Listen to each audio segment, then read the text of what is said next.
I'm John DeSando.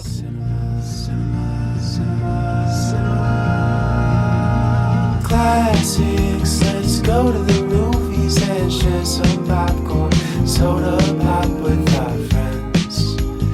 Turn off our cell phones and get away. Night or day, it's John DeSando on the radio. We'll watch the credits from up high and low. Cinema Classics on Cinema Classics is produced and hosted by Dr. John DeSando. Listen to shows Thursday at 8:01 p.m. on WCBE 90.5 FM. Listen to shows and read reviews online at WCBE.org. I'm John DeSando. And I'm Wayne the Hawk Miller. And I'm Lula Hake. And I'm Mr. Lula Hake, Keith Hake. And this is Cinema Classics. Yes.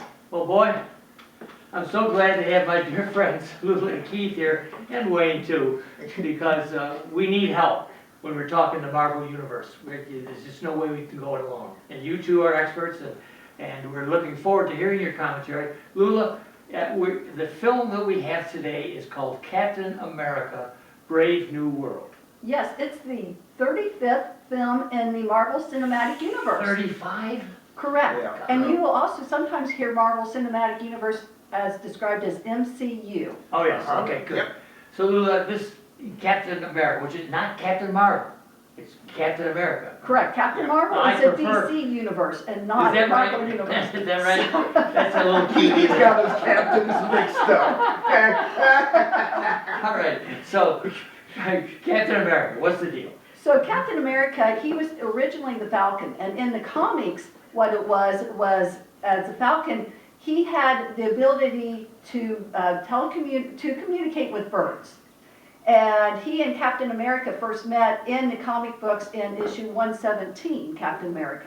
Oh, yeah, now, this Captain America was played by Chris Evans, was it? Yeah, Chris Evans, as you know, was a favorite of mine since Yes. I was a personal You- guest of his his. date. Yes, yes. Yeah, he was but- your man. But this one, of course, is not. This is Anthony Mackie. Anthony Mackie. Yes.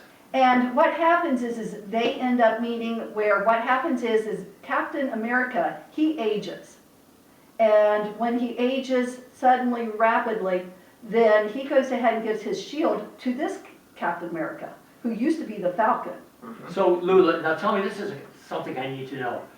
He's not a superhero then, right? I mean, he's not, you just hand the shield to him, and he's all of a sudden? Well, if you would have seen, I'm jumping in here. No, sorry, yes, Lula. go ahead. Some of the shows that I'm going to suggest that you watch beforehand would be The Eternals, 2021, if you could see that. And then also, there's a mini-series called Captain America and the Winter Soldier. Winter Soldier. And then, of course, the Incredible Hulk with the movie with Edward Norton. And all three of those play greatly into this and show the backstory of why Captain America, the original Captain America, Christopher Evans, gave the shield not to Bucky, who you would think would have had it, Okay. but to... And Bucky was the Winter And the Soldier. reasoning why is Captain America is a symbol of good Okay. and has to have integrity. So Captain America is not a person. You know, a lot of people think Okay, of so what he is is, it? Oh, it was So he's not a reminiscent, person, yes. it's that's a good. job. He Yeah, had a That's job. good. And so this was one person that has the ability. And this isn't just part of the MCU. This was actually done in the comics as well. Uh-huh. So, Yes. so he then all of a sudden sprouts wings? I mean, No, how does that work? so that's one of his abilities. So the original Captain America became Captain America through the super serum. Right. The super serum of the soldiers. Yeah. But this Captain America does not have the superpowers, but what he does have is the ability to fly. He's been given his wings through. with the vibranium. Oh, is that, Through the Wakanda. Yes, the Black oh, Panther, the Black through that Panther. series. And these are actually his third set of wings. And his first white outfit, I don't know if you noticed this, he changed outfits midway through the show. His first white outfit was also given from the Wakandas. Okay. As a gift to him at the end of the end of the TV series. okay. Captain America and the Winter Soldier. So they do a lot of good contrast in this film. They do talk about, in fact, that's what's that famous line where they had. And Yeah. the whole concept is this Captain America, he's somebody that people can aspire to. The first Captain America was somebody that gave people hope. So the first Captain America was part of the was part of a product of the Greatest Generation, you know, the World Yeah, Wars. World War II, yeah. And this guy, he's part of the more modern, sympathetic. Now, in the comics, he was actually he was a social worker that came from Harlem. Okay, So so that's where he gets his empathetic. let's talk about this more on our podcast, which is a double take, and people will be able to go and listen to that, because I think we have a great deal to say in this big Right. universe. Yeah. So what's the conflict in this current Captain America Brave New World? Keith, what? The conflict kind of originates from the original, the Hulk movie with Edward Norton, which is really nice to see, because the evil superhero, they constantly call the buyer, but in the comics he's called the leader, who is... Yeah, why is he called the buyer? Because he set up the buy with the gentleman, With the snake, Sidewinder. Sidewinder. Sidewinder. Yeah. So Sidewinder didn't know who had actually hired him, and that was kept secret through most of the film there. But then we find out that it's the giving a little bit away here. It's all right, kind of yeah. giving away. Yeah. But in the end of the movie, The Incredible Hulk, there is that, you know how they like to show the little endings after Yeah. post-credit? Yeah. They show some of the serum drop onto his head, and his head starts to grow. Oh, So The leader. the leader. That's why he looked like That's he why had a that's real why he bad, That's why he gets so bumps. smart, is Yes. because he's got some of the serum in his head that made him super smart. Okay. And then, of course, a thunderbolt kept him kind of basically a prisoner and used his intelligence to help him along. oh my God. Now, he's called the leader in the comics, but here in the movie, they just refer to Stearns. his name as Stearns. Oh, yeah. Yeah. Or once he does call himself, in the comics, he is the one that calls himself the leader. In the movie, he does call himself the hero Yeah, once. and I'll tell Oh. you, one of the real limitations of this current Captain America is that I don't see enough of him.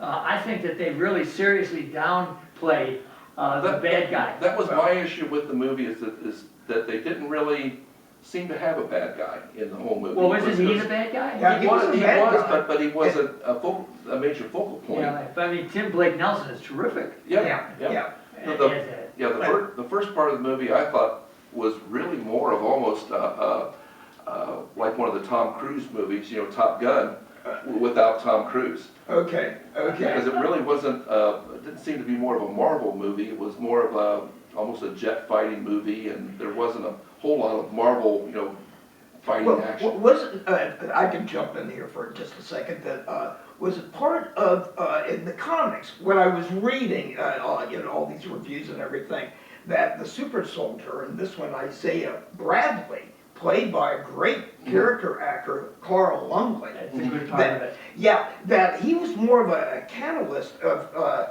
after he escaped, tried to kill the president, all that other stuff, that he was a bigger role in the comics, and particularly how they kind of built it up, that they were trying to make these African-American soldiers, and they updated in the movie the Korean War rather than World War II, make them super soldiers like Captain America. Right, what they had in the comics, it was called The Truth, Red, White, and Black.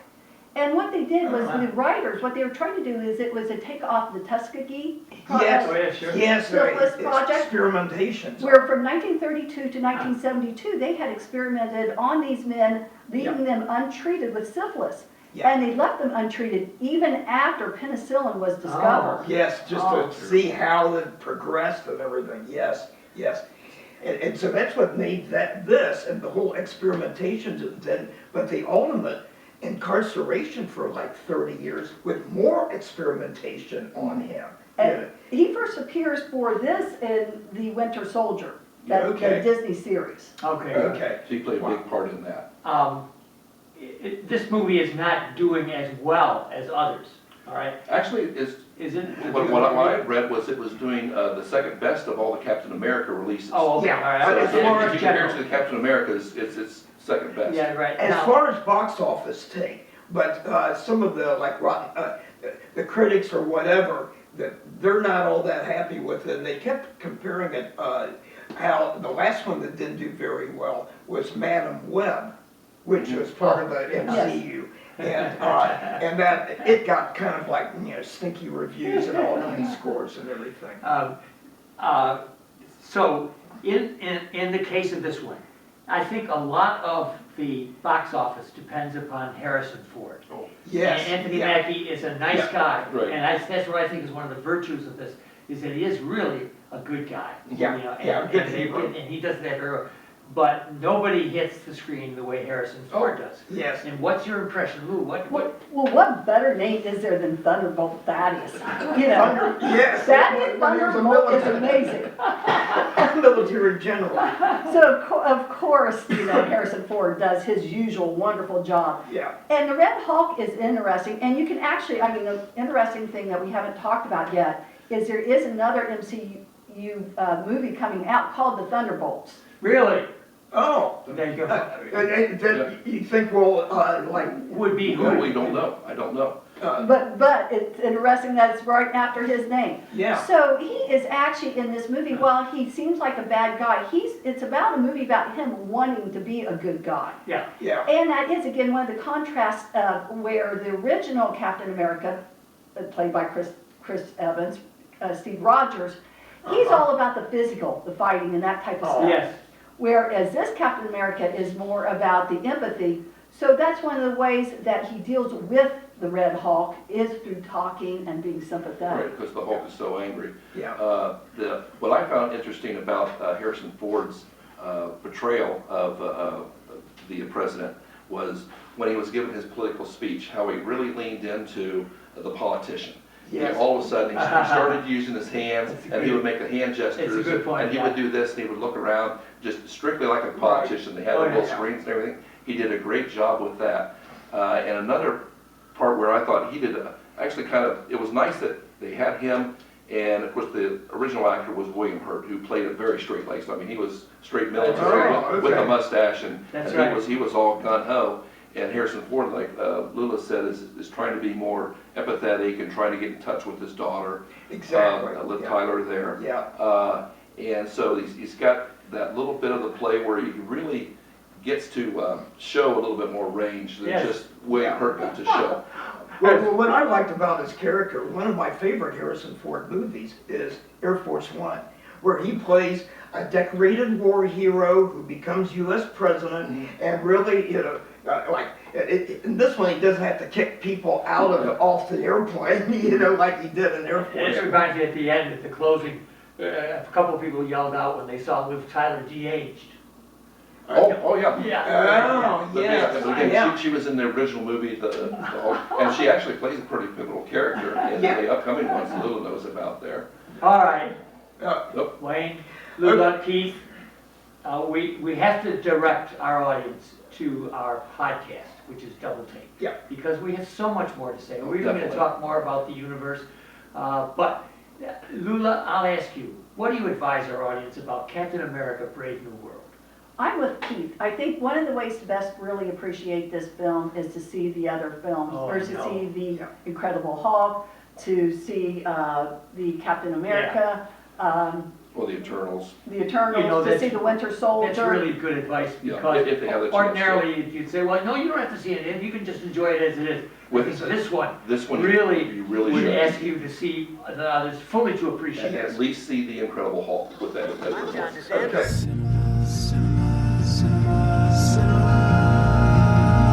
Classics, let's go to the movies and share some popcorn, soda pop with our friends.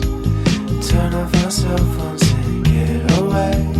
Night or day, it's John DeSando on the radio. We'll watch the credits from up high and low. Cinema classics on